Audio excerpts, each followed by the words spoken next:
Hello everyone, welcome to the Town Manager Download, a podcast about local government in the town of Shrewsbury. Today's podcast is going to cover a discussion about the town's cemetery and role in burials for Shrewsbury residents. So quite an interesting topic on the Town Manager Download. I'm Kevin Mizikar, the Town Manager of the town of Shrewsbury, and I am joined by Principal Department Assistant Taylor Galusha. How's it going, Taylor? Good. It's only been a week, 2 weeks, but it feels like it's been longer. Feels like a long time. We dropped a couple of episodes since the last time we were here, and happy to have a conversation today. We will be joined a little bit later on by Justin Dobson, who's the town's cemetery program manager, first person to actually hold that role. So it'll be interesting to catch up with him and talk about his first 10 plus months on the job and see where things take us.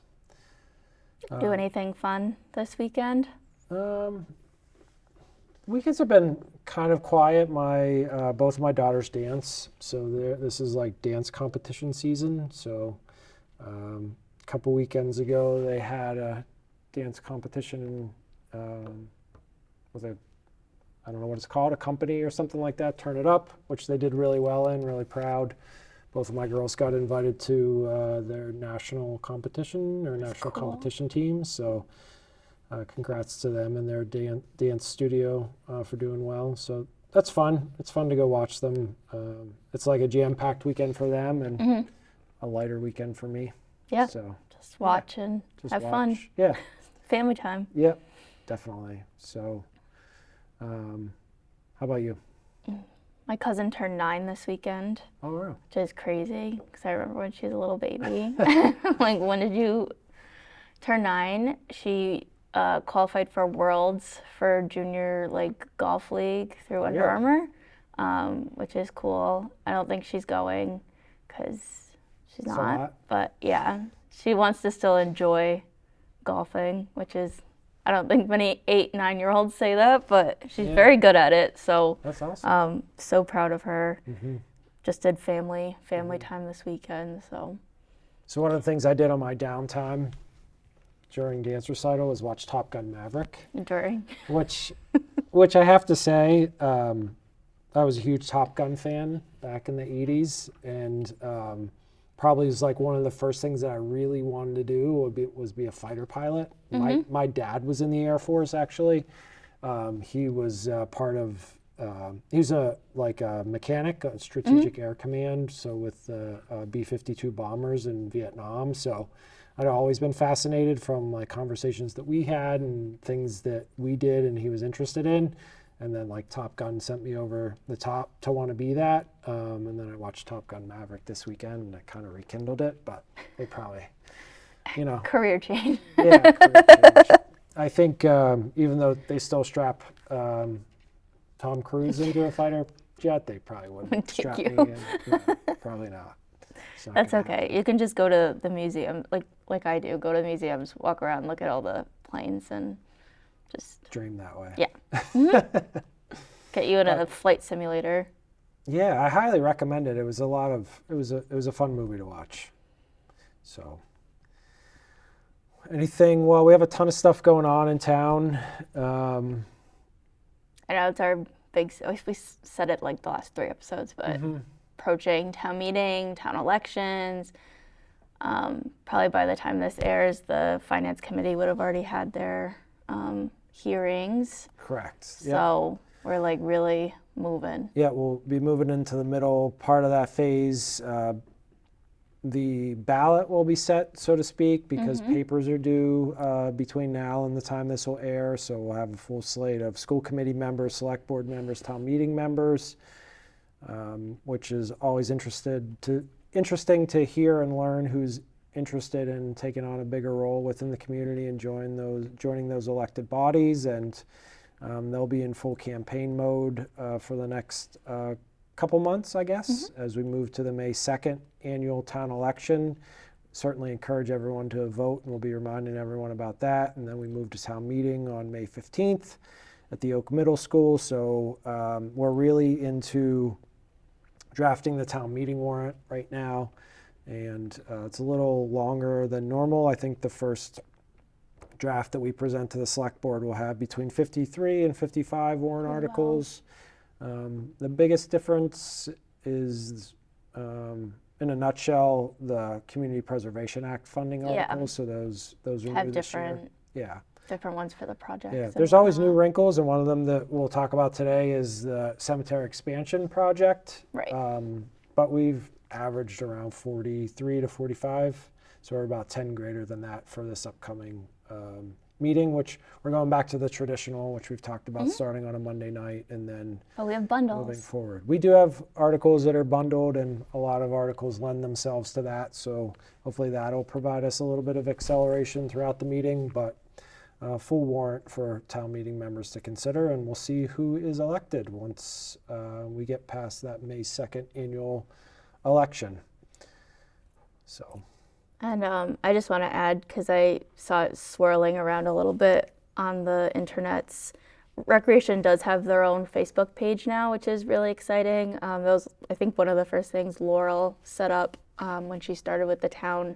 So they have information on all their programming in that one convenient place on social media, but they also have their online site, shrewsburyma.myrec.com, that has the registration portal and calendars and whatnot. So for all you rec folk, there you go. Yeah, definitely. We're excited to share more information about our programs through the new Facebook page, and individuals can sign up at shrewsburyma.myrec.com for our programs.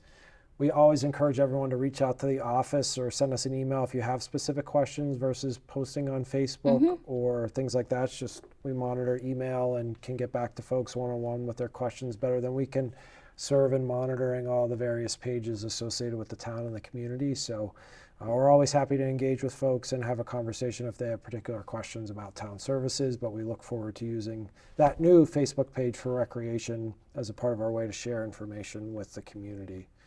So, but we're moving into hopefully some warmer weather and the full legislative process in the spring that we talked about in the last meeting. And I guess that brings us to today's topic of the cemetery, which is an interesting topic, of course. I don't think it's in every city and town's portfolio of the business that they do. It's certainly part of what we do here in Massachusetts, though, because it's part of the general laws, actually, MGL Chapter 114, Section 10, and I quote, says, "Each town shall provide one or more suitable places for the interment of persons dying within its limits."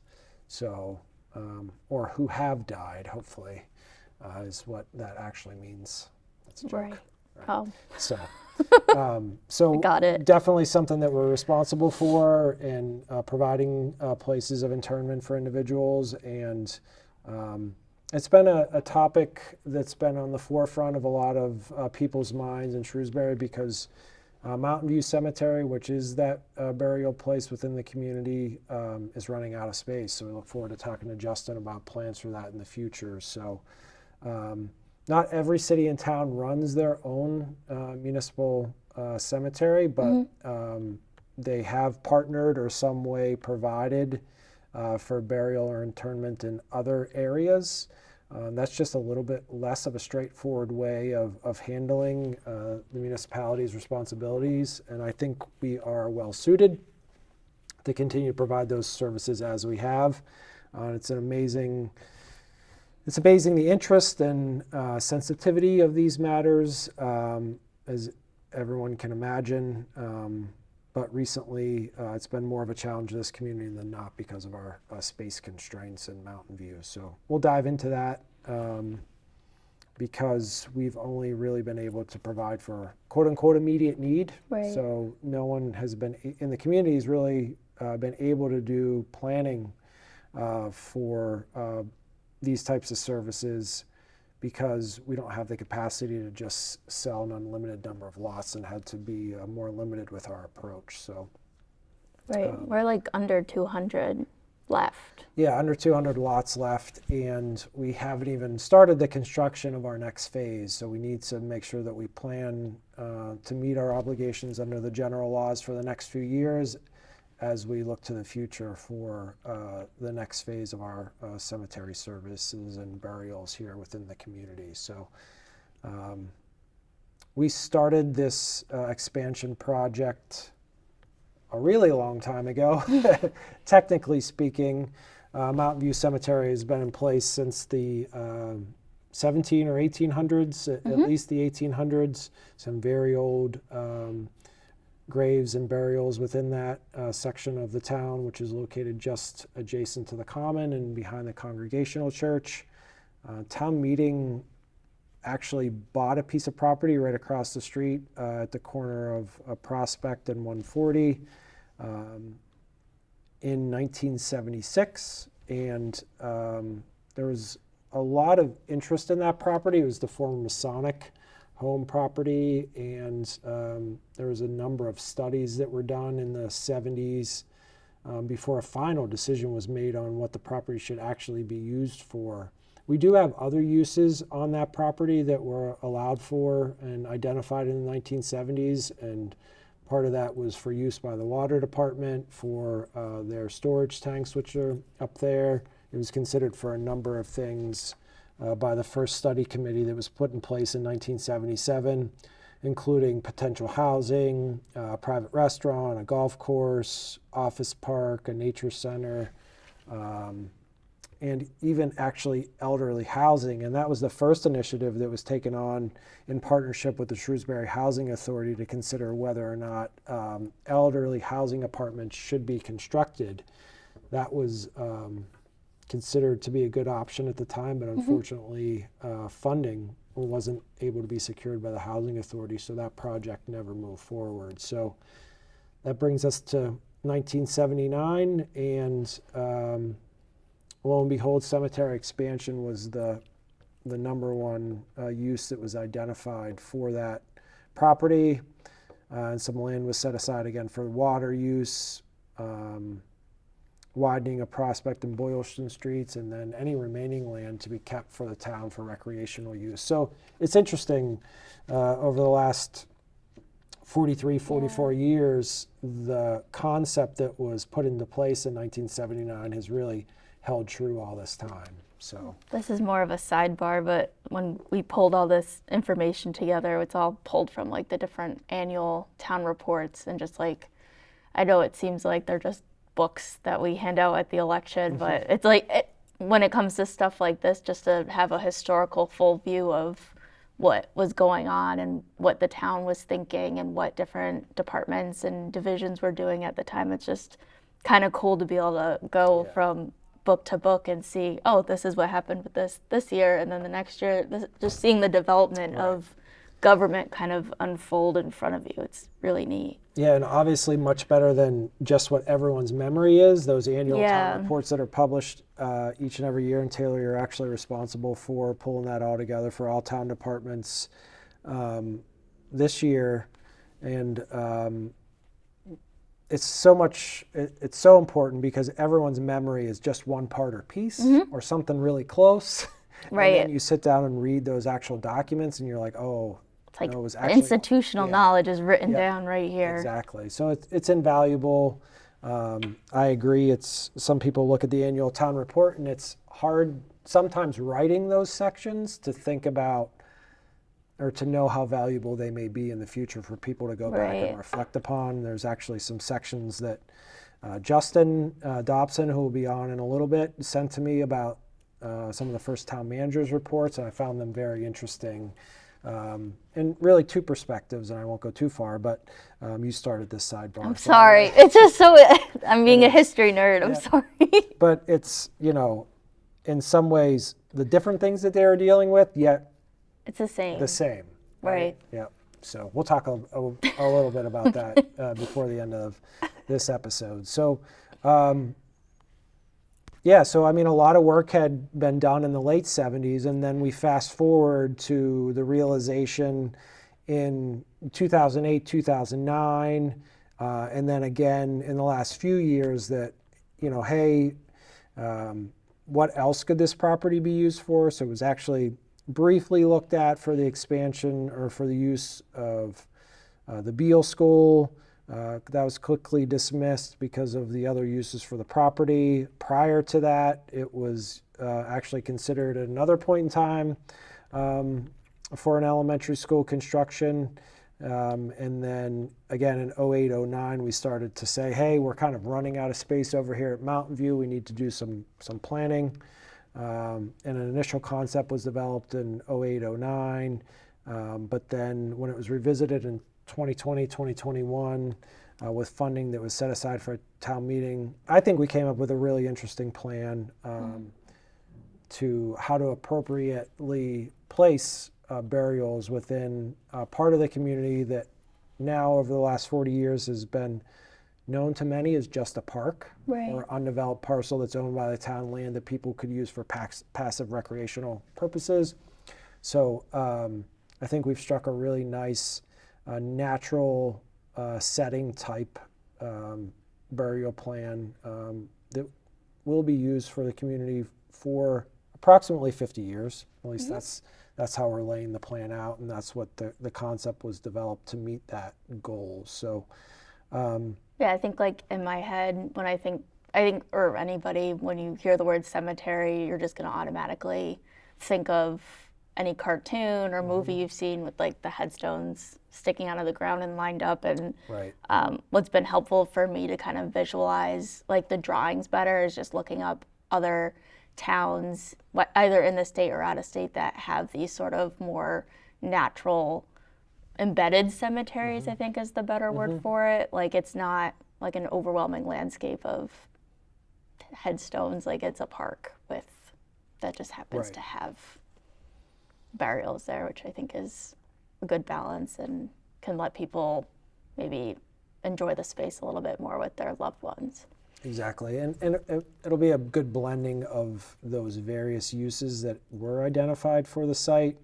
Maybe not so much the water tank, that will kind of stay as is, but as I said before, that fourth use was in for the balance of the land to be used for park purposes.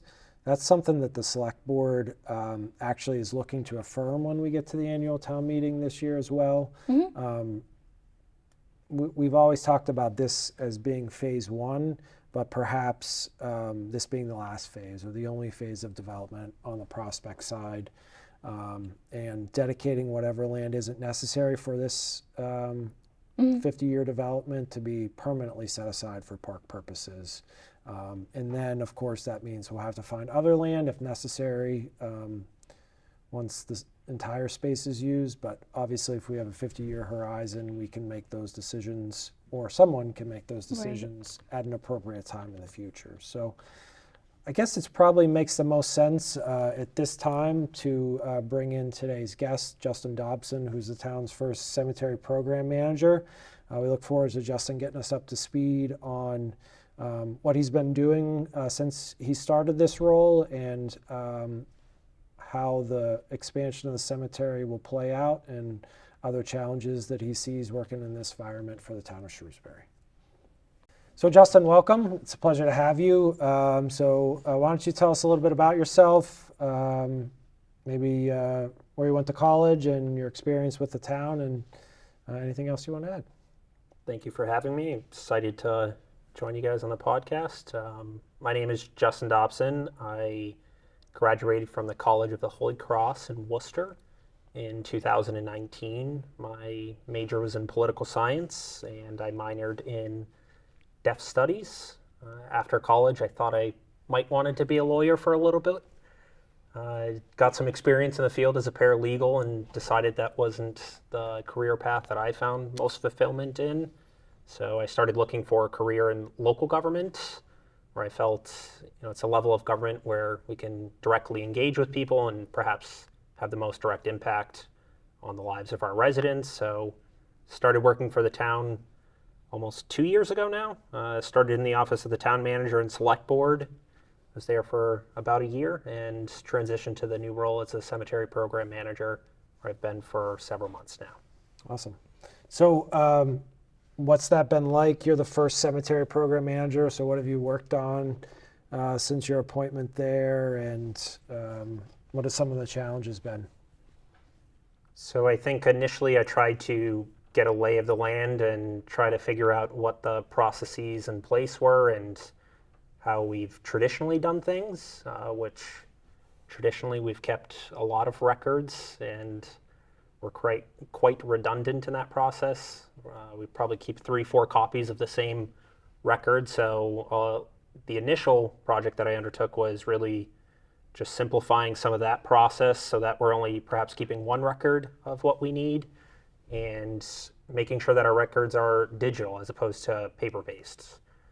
We're a cemetery that's been around for almost 300 years now, so we'll be here for 300 more, so that's quite a lot of paper records if you're keeping them all. So what are those records? Like, what is found? Is it, like, what types of records are essential to the program like this? Yeah, so we maintain a lot card for each burial plot that a family purchases, and that'll show you the location of the graves, which person is buried in which grave, some biographical information such as the person's age, and we had several copies of that card. And then we would have burial cards, which were essentially an index card with more detailed biographical information about the person, like their date of birth, date of death, and that really just helps us keep track of, relationship between decedents and a little bit more of a personal note on the people that we're interring in the cemetery. So instead of having physical burial cards, we've transitioned to keeping more of a spreadsheet of that information. The lot cards, those were all physical. We had a copy at town hall and a copy at the cemetery office, and sometimes those copies didn't have the same information. So in that scanning project, I made sure to cross-reference the information so that we're having accurate records. Again, that's important. Being an institution that's hundreds of years old, we want to make sure that we know what we were doing 100 or 200 years ago and that information is accurate. So scanning all of that information and making sure, again, it's all accurate. My favorite thing that I found out that you do are like genealogy inquiries, which I think is cool because I like looking up my family tree and learning about like where everyone was. So I'm sorry if I burden you with more work to do and phone calls, but I think that's like an interesting thing that the cemetery does do for residents. In the making the records digital has really helped with that process, but because before you'd have to physically go down to where the information is kept, pull the record, go back to perhaps the town clerk's office, look up their records because they'll have the death certificate and that information that's kept by them. So just being able to look it up in the computer and then kind of just cut that one step out, and I can respond to people within minutes as opposed to hours or days. So outside of that, Justin, like obviously you work on those things on a day-to-day basis, but what is the town's role?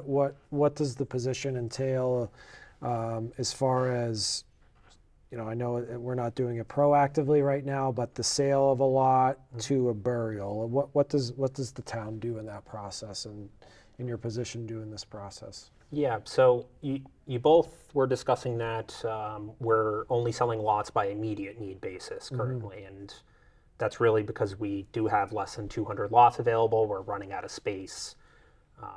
So we meet with families who have experienced the loss of their loved one.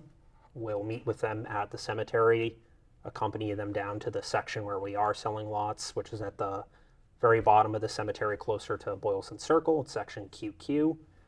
We'll go over some of the family's preferences. Some people want a single grave because they know that, themselves and their spouse are going to be cremated, and a single grave can accommodate, 2 cremated remains. So really just trying to see what the family's needs are in meeting that need. From that point, we would really be in communication with a funeral home. So we have several local funeral homes that we work with, and they'll contact us to arrange the burial process. So they'll give us a time and date that they'd like to be at the cemetery for the burial. We work with the town's contractor, and they perform the excavation, so the opening of the grave, and they'll be present the day of the burial to close the grave after the burial has occurred. And then from there, it's again going back to the record keeping, making sure we're updating all of our records to reflect that a burial has occurred. We fill out a burial permit and send that to the Board of Health. So that way, 100 years from now, if we ever get an inquiry about whether a person was buried here or not, we're able to provide all of that information readily. The town also has spaces in a columbarium, right? So how does that process work? Correct. So the columbarium is a little bit different.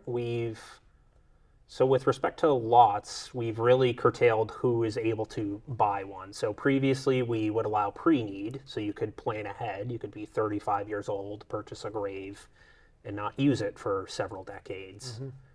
But we also used to allow current residents to purchase a plot for an immediate family member, such as a parent or a child. With the thought process that oftentimes those parents might have lived in Shrewsbury once, moved away, and are looking to be buried in the community that they initially started their family in. We don't allow that currently for lots. We do not allow immediate family members to purchase them, again, because we're running out of the space.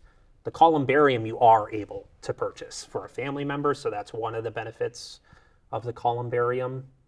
You are also able to buy 2 niches at one time, whereas you're only restricted to 1 lot per household. So if you're buying 2 niches, that can fit 4 cremated remains. So being a little bit more generous with that policy, because we do have the columbarium niches available, whereas we are quite low with the lots, and I can't readily create more earth and lots, whereas I can easily have another columbarium installed. And the columbarium was originally installed in 2017. And that's because a lot of people are now desiring to be cremated. I think the cremation rate in America right now is approaching 60%. So we're at that majority now. And initially, the sales were a little slow just because it was a new concept. And I think there's apprehension to anything that's new initially. But last year we sold 10 niches, which is impressive because I think the year before that we did 4. So almost a 300% increase year over year, which has been good. Yeah. So you've mentioned, and we've mentioned throughout, that we're running out of physical space on the Mountain View side, and we have this 60-plus acre aspect known as Prospect Park that the majority of it was set aside for a primary use of a cemetery. So what can you tell us about what's going on with regards to the expansion project and where we may be a year from now? Okay.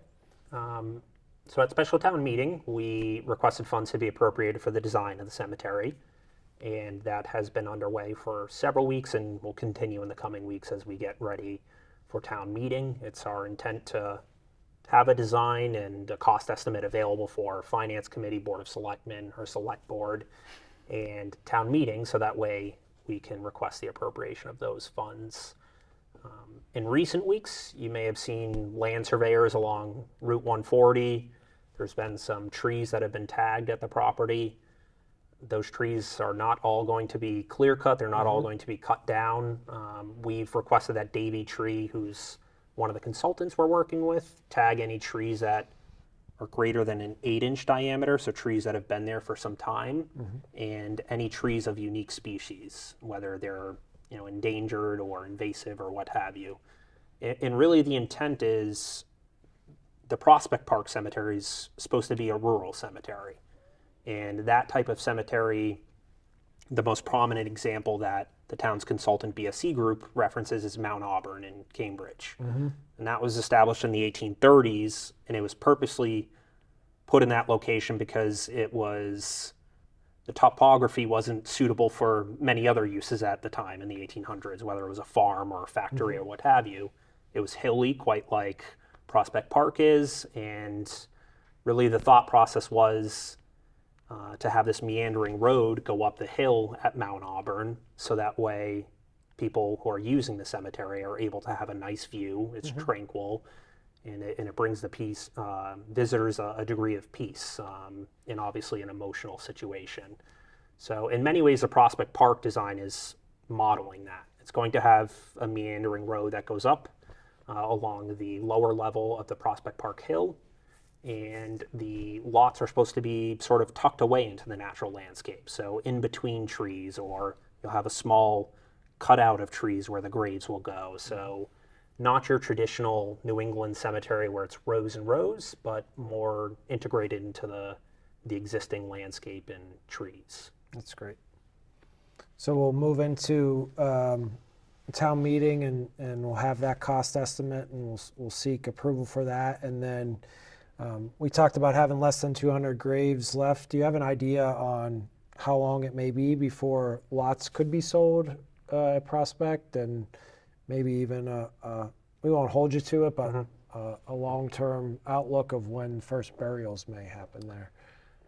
Several years, I would say, Several yeah. years. So we're probably looking at 5 to 6. Okay. And that puts us in a time crunch because at town meeting we shared we have about 150 plots left, and at the rate that we're selling them, all of the plots will be sold out by 2030s, the early, like 2031, 2032. But our single and double graves, double grave lots, which are our most popular, because it's usually the only amount of space that a family will need, those will be sold out at an even sooner date. Okay. So this timeline kind of puts us against a crunch of when we'll run out versus when we'll be creating the new spaces. All right. So a lot of work that you've done to, move into a much more deeply digital environment for our records, and you're doing a lot of planning for what's going to happen for the expansion. What have you seen in the cemetery that catches your eye? What's the oldest grave that's in there? What's I don't know if your favorite is an appropriate way to ask it, but what's one of the most unique burials that you see? I know the more historic section of Mountain View is closer to the Congregational Church, and there's some of those traditional old above ground, I'm not sure what the right term is, internment locations. Yes. So what anything stand out to you? I was going through some of the old maps, and we have an Isaac Newton who is buried in Mountain View Cemetery. I found his headstone, which was neat. And Isaac Newton. You And said. Isaac Newton, not the Isaac Newton. Yes. Very specific. Favorite headstone? It's probably former town manager Dick Carney's. Oh yeah. It is it's a replica of Town Hall, and a nice feature on it is that the town manager's window is in white, so to signify that the light is always on in the town manager's office. So that is an impressive stone. It's interesting, yeah. I think my favorite inscription. So I was walking the grounds one day. It was "One and done. We had fun." There you go. Yep, that was a nice inscription on that. I'll write that one down. Yeah, might use that for my own in the future. Now, would you say the historic section of Mountain View, given that there's mature tree cover, is was it designed more for a natural setting like that, or is that just because of its age? Like in comparison to what's going to happen across the street at Prospect Park? So I think it's its age, and so Ricardo Ostrich at BSC Group, he did a nice presentation for the master plan for the Prospect Park Cemetery, and the public meeting is actually recorded and available on the town website. And there's a line that he used where it's old becomes new. In many ways, the cemetery industry is returning to its roots, where if you look at old pictures of the old section, there's actually probably double the amount of trees that are there. So it's very thick tree cover. It's very naturalistic. You had these more natural looking cart paths that weren't paved. So a very natural looking cemetery. And if you think about it, at that time period, burials were green burials. People were placed into pine boxes, and the natural decomposition process would take place. And now that is something that many people are interested in currently. So it's been interesting to see the industry take a full circle in many ways. Yeah. So I guess the last technical question, and I know you've talked about your document management. And I know that's what it takes to move us into a better long-term environment. How will the new cemetery section be laid out? I assume through higher technology, GIS systems and things like that. So we'll really start digital there and be more advanced from day one. Correct. So with section QQ, which is one of the newer sections in Mountain View, that was laid out by GIS. So our GIS coordinator, Dan McCullen, worked with our Parks and Cemetery foreman, Ryan Pointbriand. So Dan was able to digitally map it out through GIS, which helped Ryan in the field be able to physically map it out, because what you do is you'll take these metal markers that have these numbers on them to signify the lot number, and you'll place those at the corners of each lot. So that digital aspect definitely helped us in physically mapping out the cemetery. So yes, that will be the approach day one for Prospect Park. Nice. Any other cemetery thoughts before we move on? It's been interesting. Yeah. Yeah. I never thought I'd know this much about cemeteries, but it's been interesting. I think Taylor mentioned, being a history nerd or history buff, and that's something that, I've definitely enjoyed about this role, is being able to look at what my predecessors were doing 200 years ago and the thought process. Like, for example, now we charge perpetual care. So when you pay for a lot, we just take a percentage of the proceeds, put it into a perpetual care fund. At that time, they're charging annual care. Okay. So if you didn't pay your bill that year, maybe they just mow around your lot and it looks strange. They didn't kick anyone out? No. So it's just interesting, and looking back at the history, and there's one section of the cemetery where I didn't quite understand the layout and what their thought process was, and then came across some records where people preferred to have their graves facing a certain east-west as opposed to north-south. Okay. So they had a 4-grave lot, and they said, I'll turn back 2 of the graves, and I'll have a 2-grave lot if I'm able to shift the orientation. So that solved that mystery of why there's the Island of Misfit headstones. Yeah, there's a lot of interesting traditions that the living still go through when they visit the cemetery and things they do. So that's another interesting story. So you guys have my favorite professional magazine name, Memento Mori. That is great. That's like the best one Yeah. out of all of them. I'll give it to you. Or there's a National Cemetery and Funeral Association, and they entitle their podcast Dead Talks instead of TED Talk. That's great. So it's another pun for Got to balance. Yeah. It's all about balance. Yep. So Justin, you of course know, being a member of the town manager's office, when you're there, we always strive to be the best local government in the world. And yesterday, or last week it was, you sent me some information on some of the first annual reports of the modern era after the Town Manager Act was passed. And it included a final snippet from the 1953 report of the Board of Selectmen at the time. And it said, from that 1953 report, which was the first year after the establishment of the Selectman Town Manager. So I guess my point here with this quote that I'm going to read is that we may not have been the first ones that said we wanted to be the best local government in the world, because from 1953 it says, your Board of Selectmen feels that Shrewsbury has the main tools available to make our town government second to none. So even way back, I know that was the ideals of the Selectman Town Manager Act. A lot of people worked on it. That report was written by Homer St. Onge, John Manzi, Irving Donahue, William Belanger, and Herbert Dufresne. Dufresne. Yeah. So I just found that interesting. So thanks for sharing that with me. Cool. But I think that leads us to the 2. TM Download the Best segment. I have 2. 2. Yep. I But thought we agreed. it's like Okay. 1.5, but it's like 1 for us, but 2 for Justin. Oh, perfect. Okay. Okay. Yep. Appreciate it. What's the best island in Lake Quinsigamond?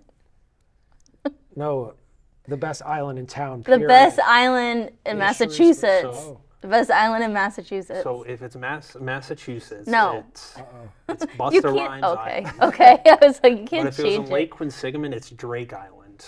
We're perhaps the only two municipalities with rapper-inspired Island names. How did Drake Island come? That seems a Well, little too modern. different. I think it was the guy's last name was Drake, but But we'll now that's a pretend. different story. yes. Got it. Yeah. Yeah. Busta Rhymes Island. Yeah. So Can you Busta tell the It's lore? in Mill Pond, right? Yeah, so in Mill Pond, and it's a small little island. I think a news outlet just did an episode Yeah, where WBUR. they visited Market Basket and then took a trip down to the island. I myself may have direct messaged Busta Rhymes on Instagram when he was in Worcester, requesting that he visit the island. I think it never made it past, his press team, but I tried. Yep. But yes, a local resident said that there was vines and blueberry bushes on the island, and that those are things that Busta Rhymes would enjoy, and named it Busta Rhymes Island. Good. I think it shows up on Google Maps now. It does. Does, yeah. That makes it official. Yep. It's a much longer Mostly. process than that. Yeah. Theoretically. Well, the TikTok I did see from WBUR that talked about it, there's people in the comments being like, tell the town to make it official. Oh. Like, don't call me. I think if enough people refer to it as that, then I think in our hearts We in could. Shrewsbury. Well, no, is let's be Busta honest. No Rhymes. one's going to change it, No. right? We're always going to call it Busta Rhymes Island. Sentimental, at least at this point. Yeah. Good. We'll put it in an annual report. yeah. Okay, the best that I definitely didn't think of on the spot for this episode. I think it actually is very fitting because of what we talked about throughout this episode of like history and traditions and lore. This is What? No, it's not. It's very. It is at least Nice rope tie-in. thickness. It is definitely not like thread thickness. I'm not pulling at threads on a fringe carpet. What is your favorite tradition or lore from the college you graduated from? And I guess if you graduated from multiple, you can pick between. Guess go first. Yeah. Oh, yeah. Okay. We welcome that. I had an initial thought, but I've changed it now. So Okay. I would say the best tradition that Holy Cross has is midnight breakfast. Ooh. It's during your finals week when you're up till like 3 a.m. Anyway, and all the staff and faculty serve you breakfast. Really? Yeah. So At midnight? at midnight, That's awesome. Yeah. That's a really good tradition. it is. Like that. Coffee, breakfast, keep you up.